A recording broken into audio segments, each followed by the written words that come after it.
va évoquer les tabous corporels, ça ne se fait pas d'en parler, et c'est donc pour ça que vous en faites une chronique. Et oui, et c'est surtout l'objet d'un livre paru aux éditions Jouvence. Ça ne se fait pas d'en parler, c'est le titre.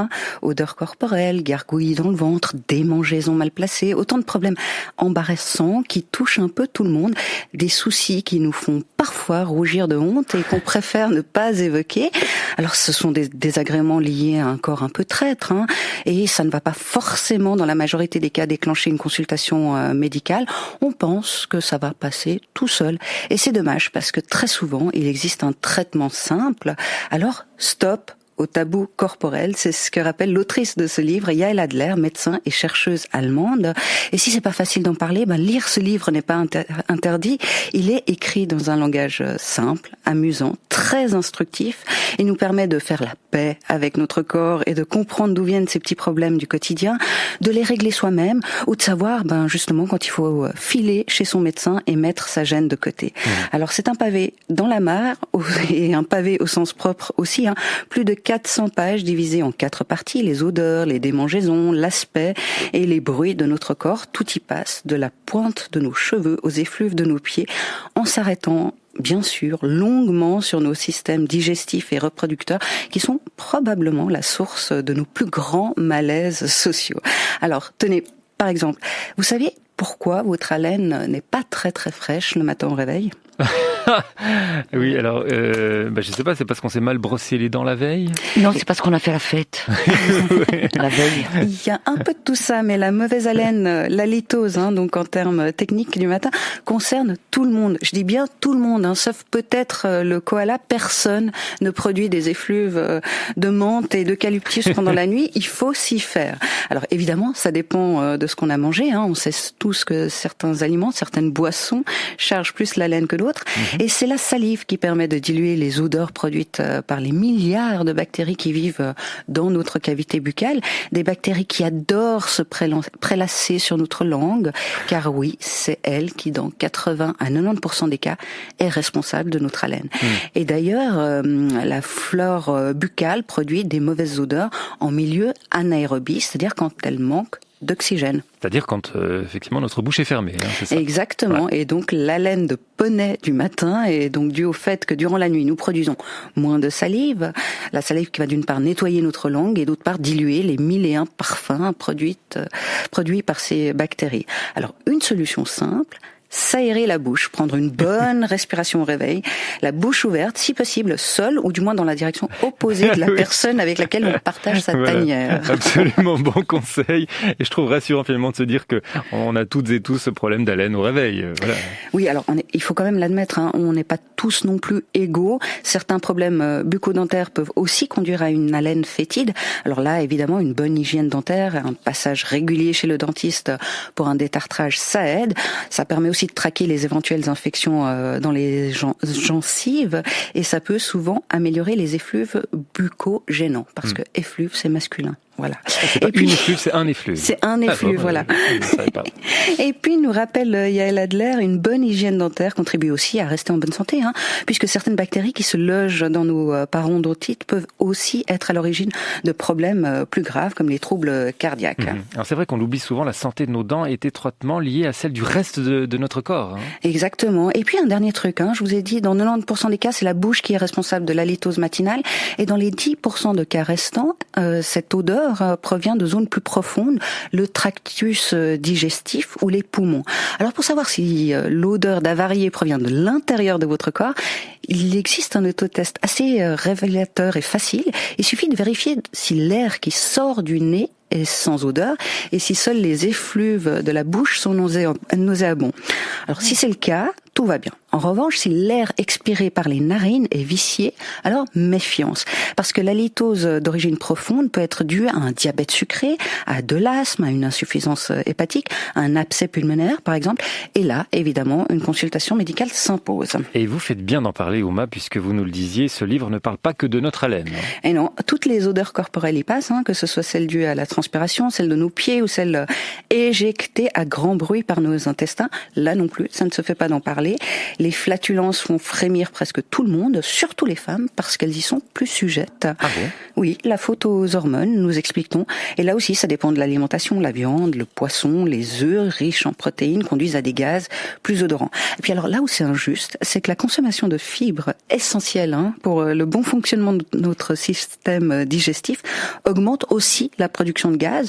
Et une personne en bonne santé évacue entre un demi-litre et 1,5 litre de paix par jour. Et plus les femmes que les hommes. Alors là, j'aurais vraiment dit l'inverse, parce que j'ai l'impression que je connais que des garçons qui pètent, et les filles, alors vous êtes très discrètes.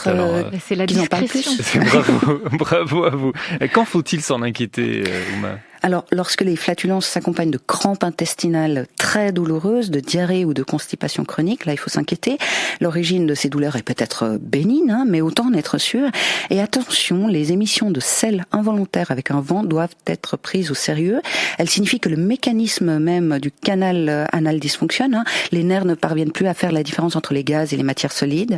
Un symptôme potentiel, on dit bien potentiel, du cancer colorectal, donc autant consulter. Et d'ailleurs, Stéphane, est-ce que vous avez observé vos fesses dans le miroir récemment? Mais oui, tous les matins au réveil, quand j'arrive dans la salle de bain. Et voilà, je vais révéler un secret d'État. Nous avons tous, tous autour de la table, plus de 40 ans, surtout moi.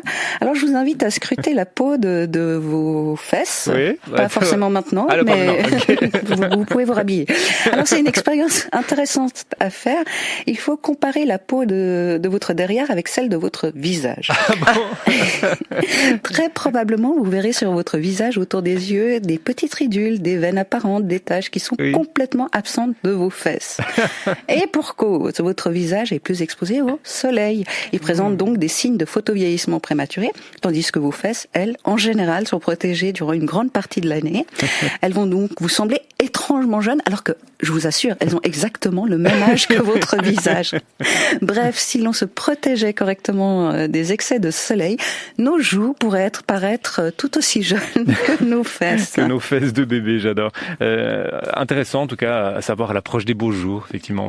Plutôt exposer nos fesses que notre visage, c'est ça pour... Exactement, enfin ça dépend ce que vous voulez montrer. Enfin bref. Et puis, alors, puisque vous en êtes à l'inspection de vos fesses, profitez-en pour pousser l'examen un peu plus loin.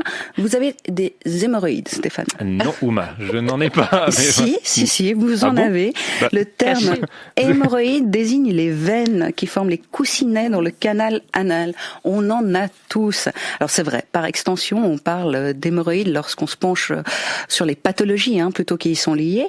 Et je vous donne un chiffre impressionnant. Dès l'âge de 30 ans, 70 à 90% des Occidentaux ont des soucis de cohabitation avec leurs hémorroïdes.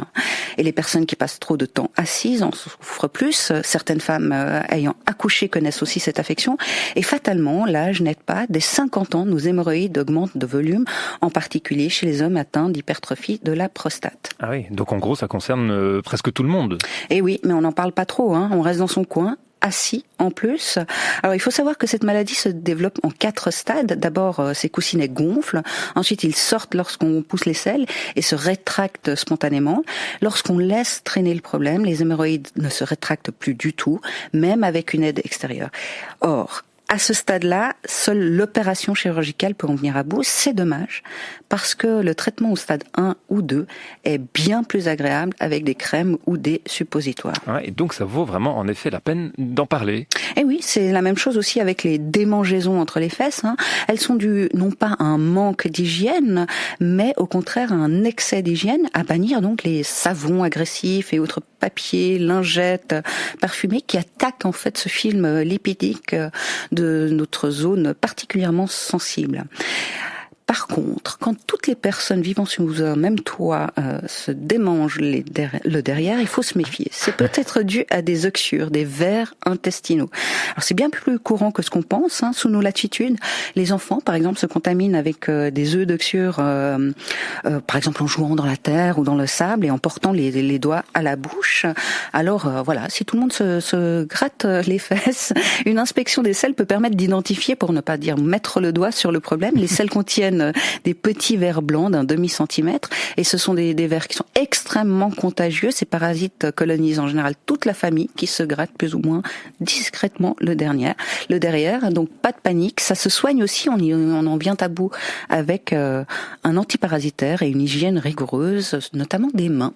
Voilà. Une haleine fétide, des gaz intestinaux qui nous pourrissent la vie, l'aspect de nos fesses et des démangeaisons du derrière. Ça ne se fait pas d'en parler, mais ça vaut la peine d'en parler.